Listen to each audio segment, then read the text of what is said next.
আজকে রবিবার, আমার তো সকালবেলা বিরাতে চেম্বার থাকে আর অরিন্দম আজকে রয়েছে বাড়িতে। ওর অফিস ছুটি, তাই মিহিরানি আজকে সকাল থেকেই বাবার সাথে। চেম্বার থেকে ফেরার পথে মিহিরানির জন্যই নতুন ব্যাগটা নিয়ে এসেছিলাম।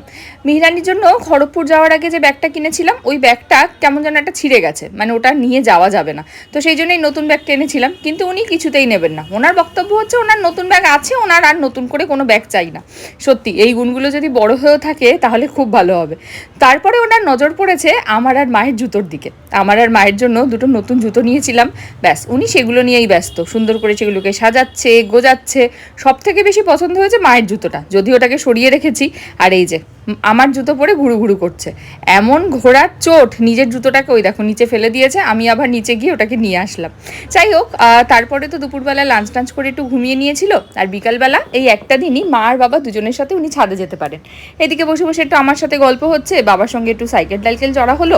আর ছাদ থেকে ফিরে এসে আমি এখানে প্যাকিং শুরু করেছিলাম। আমরা তো 8 তারিখ যাচ্ছি, লাভা লোলেগাওয়া রিসব, তাই জন্য ভাবলাম প্যাকিংগুলো শুরু করেই দিই।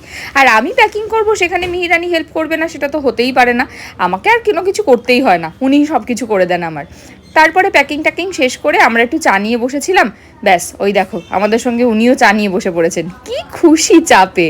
আর আজকে গোলুদাদা এসেছিলো অনেক দিন পর, গোলুদাদার সঙ্গে একটু খেলাধুলা হলো। তারপর ডিনার টিনার করে একদম ঘুমের জন্য উনি রেডি।